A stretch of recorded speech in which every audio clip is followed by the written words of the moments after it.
everybody! Today I decided to do a makeup look that was all drugstore and limited the amount of products that I used. I know that not everybody shares the same obsession that I do with beauty products and no one wants to spend too much money, so I tried to pick items in my collection that were easily accessible and inexpensive. And I also didn't want to use too many things, so I had a goal of doing a makeup look with 10 products or less, and I came very close to that. I ended up using 8 makeup products and then 4 tool items to apply those products. This is a look that could be achieved by anybody. It is quick and mommy friendly, which is crucial for me. So if you want to see how I got this drugstore makeup look, just keep watching. Let's get started. I'm going to start by priming my face with the Maybelline Age Rewind primer, and I like to do this primer before I do my eye makeup because it does take a little longer to sink in, so I do that first and then I will go ahead, do my eye makeup, and come back to the face. I did moisturize before doing this about 20 minutes ago, and then put some eye cream on too. So I'm just going to be using the Wet n Wild waterproof eyeliner. This is a really good eyeliner. It's a felt tip, which is not always my favorite, but it's gonna do the job, and for $1.99 you can't really complain. And I'm not using a pencil eyeliner because I wanted to limit the products. I don't even think I mentioned the goal is to have 10 products or less, and I think in makeup products I have 1, 2, 3, 4, 5, 6, 7, 8, 9 technically, and then with the products I have 13 items, so still a big deal for me. And I think instead of, I don't know if a Q-tip counts as a product, but I'm going to grab a Q-tip and smudge this out. Because as you can see, it is quite messy, but that's okay because we are going to smudge it. Alright, let me grab a Q-tip and I will be right back. Clean up the areas where I got it all over. I'm not going to be wearing eyeshadow today because, in my personal opinion, that takes a back seat to the other products that I'm going to be using. And this is waterproof, so it is kind of intense. Since this Q-tip is already kind of damp, I'm just going to take it and smudge along that line so it's not quite so harsh. And then I'm going to curl my lashes. This step I have found you can't really skip, so once I do that, I'm going to be applying CoverGirl Clump Crusher mascara. And in my last video, my last makeup video, you saw my eyebrow, and you're seeing it right now.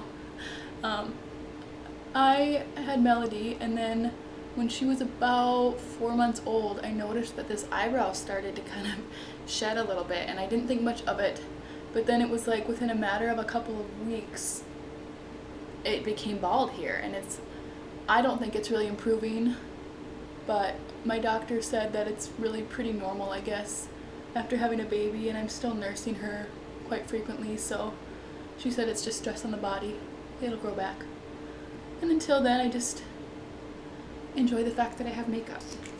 So I also wanted to do that. I have fairly expensive eyebrow products, and I figured I'm allowed to splurge if my eyebrow is bald. But before I bought the Anastasia Dip Brow Pomade for $23, I got by fine with the e.l.f. cream eyeliner, and I think this is in coffee. It's just a dark brown. I don't like it quite as much as the Dip Brow Pomade because it's got a little bit more of a warm undertone, and your hair is naturally quite ashy, at least mine is, so it doesn't look quite as natural. I forgot how creamy this was. It also doesn't last quite as long as my Anastasia pomade, but again, it's a lot cheaper. I'm just going to try to take off some of the excess in the cap. So I do kind of a harsh line initially just because I have a lot of space to fill in, and then with less product, I'm just going to kind of try to bring it in a little bit. And towards the front, you kind of want to flick up because naturally eyebrows have kind of a gradient effect. They're typically darker on the end than they are in the front. We're getting there. And then just so that the other eyebrow doesn't look quite so sparse. And I like to do it before my foundation just so that I don't have to feel nervous about resting my hand on my face, but it's personal preference. You do have to be a little more careful when you're blending your foundation so you don't mess up your eyebrows. And then you can set your eyebrows if you want. When I'm using a cream product like this, it's not quite as necessary. If I know that I'm going to be doing something that is going to cause it to slip, I would definitely put a gel on, a brow gel on. Next, I'm going to do my foundation. This is L'Oreal True Match. If you saw my last video, you saw that I have this in a pump, because typically this foundation does not come in a pump format, but I assure you this is L'Oreal True Match. So I'm taking that sponge at the flat end and just dipping it. And I'm going to start just stippling it all over my face. I'm not applying too much pressure. I'm mainly letting the sponge just bounce. This foundation is a really nice lightweight foundation if you don't like the feel of foundation. And it has a lot of color range. I have naturally kind of olive skin, so it's hard to find a foundation that has more of a yellow undertone, and the L'Oreal True Match does. So I really like this. This is in W3, which matches me pretty much all year round. Sometimes I'll mix it with one of my darker or lighter foundations depending on what I need. I don't really have like active breakouts ever, but I have just horrible acne scarring from picking at blemishes and everything else when I had a lot more acne. And then I'm going to take a little bit more foundation, and I'm going to use the other end of the sponge to be a little more precise around some of the areas that I don't want to mess up, like my eyes. So I'm just going to take a little bit on the corner there, kind of cancel out some of the veins and blueness. For concealer, I'm trying to decide if I want to go with the Eraser Dark Circle in Neutralizer or Fair.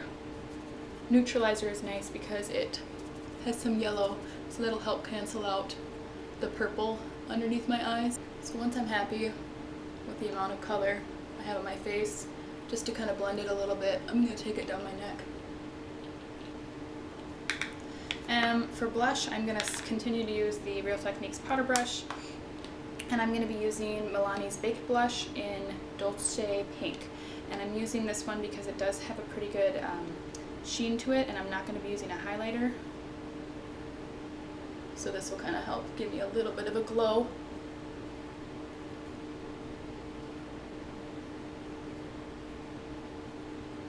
I like a lot of blush. I don't know, maybe I wear too much. I just love the way it looks. It feels so girly.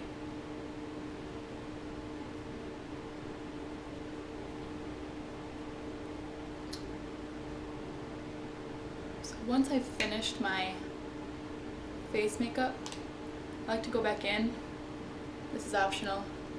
And to curl my lashes, I don't squeeze very hard. This is just kind of, now that there's a little bit of mascara, I feel like it helps to hold the lashes a little bit better. So once I just give them one little pump each, I'm going to go back in with my mascara.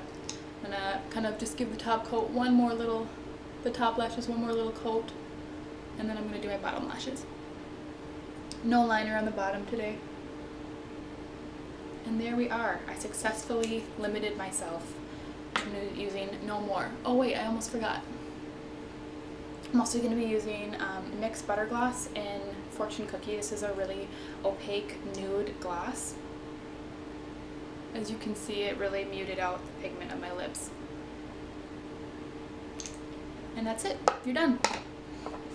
Thanks so much for watching.